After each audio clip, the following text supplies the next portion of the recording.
97,5 Winsu FM bareng Mustika Khairunisa.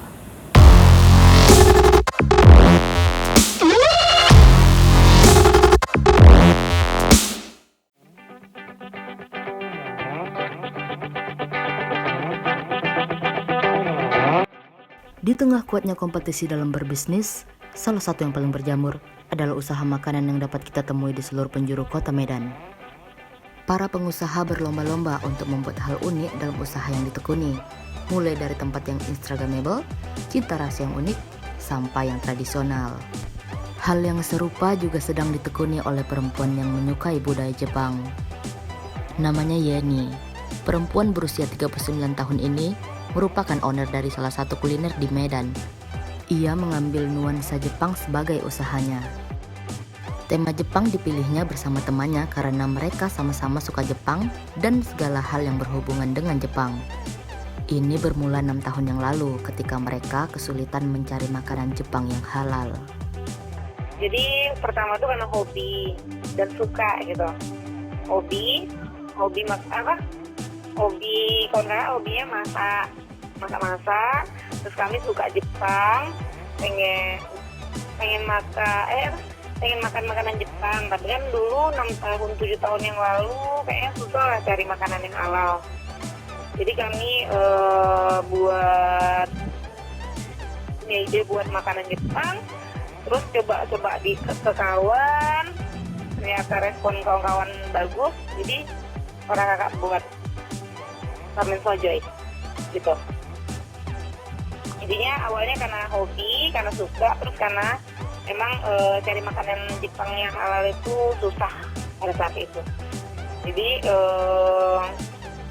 karena pengen ramen kan susah dulu cari makanan yang halal. Banyak emang kan di mall jual ramen, belum sebanyak sekarang sih. Cuman halalnya belum jelas.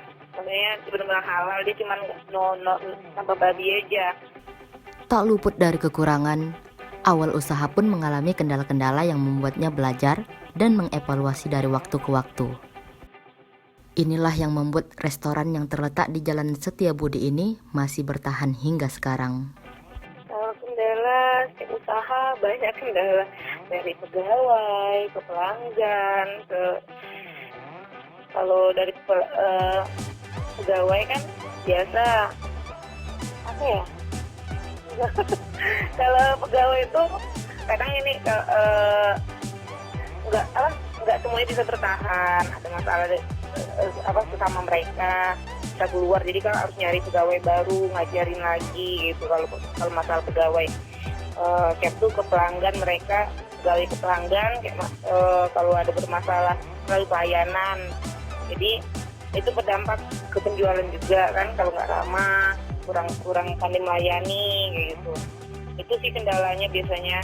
Dulu awal-awal ramen kendalanya di pelayanan, emang mungkin karena mereka terlalu capek, jadi kesannya kurang ramah, karena mereka sudah berusaha untuk lama tapi di pelanggan kurang bisa nerima kayak gitu. Maksudnya masih juga protes di sosial media, pelayanan ramen sendiri kurang ramah, makanannya enak tapi pelayanannya kurang, kayak gitu-gitu. Itu akhirnya belajar dari situ. Jadi kakak mengapakan ke pelanggan lebih ramah lagi untuk dalam pelayanan.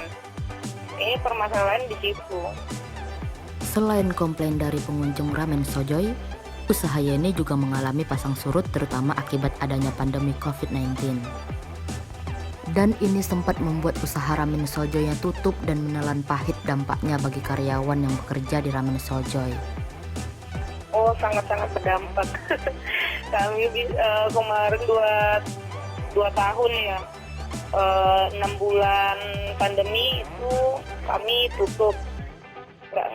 Tutupnya 3 bulan, yang 3 bulannya lagi kan online ya, penjualan nggak boleh buka kan, karena benar-benar ketat.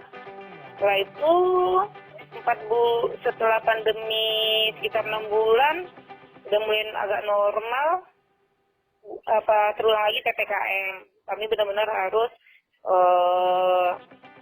buka jam segini, tutupnya lebih cepat, nggak boleh jualan juga sampai sore kayak gitu.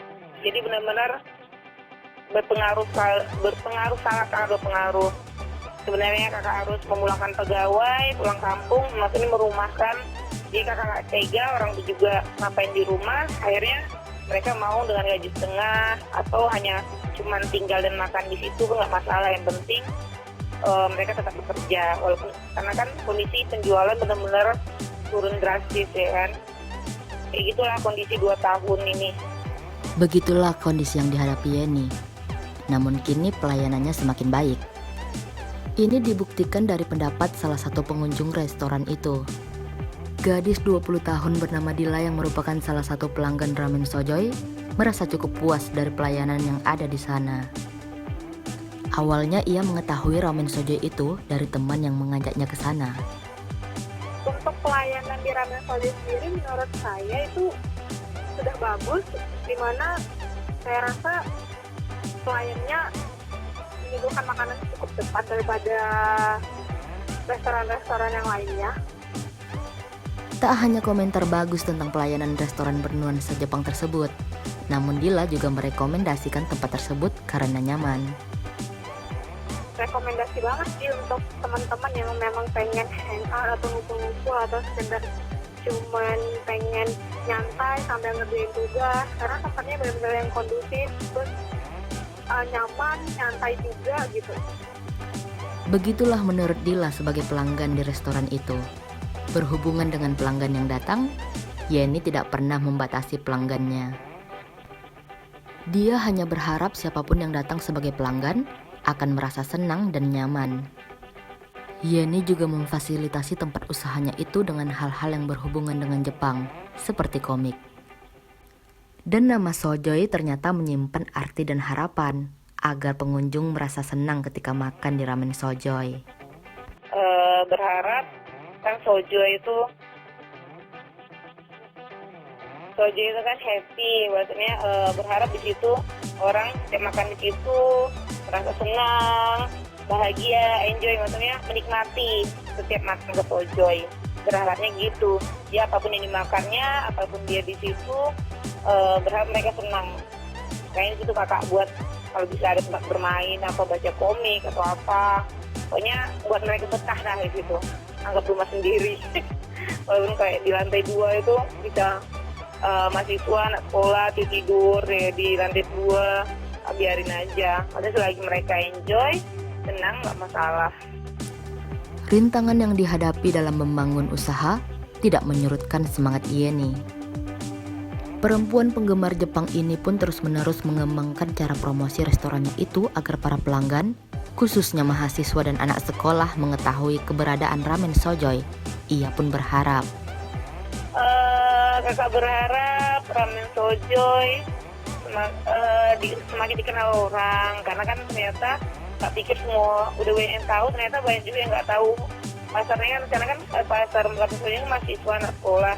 Ternyata anak utuh belum semuanya tahu Ramen Sojoy. Umar juga belum tahu karena mungkin minimnya kakak di sosial media ya kan, promosi kurang, jadi masih teman ke teman. Jadi berharap ke depan Ramen Sojoy lebih dikenal, lebih banyak yang datang, lebih banyak cabangnya, lebih besar, lebih banyak variasi makanannya. Amin. Baiklah pendengar, itulah kisah Yeni dan usaha Ramen Sojoy-nya. Sebenarnya lokasi Ramen Sojoy ini terbilang strategis. Restorannya hanya ada di Jalan Setiabudi dan tentu saja mudah dijangkau. Sekarang sudah buka dari pagi hingga malam karena pandemi perlahan mereda. Gimana? Kamu tertarik mengunjunginya?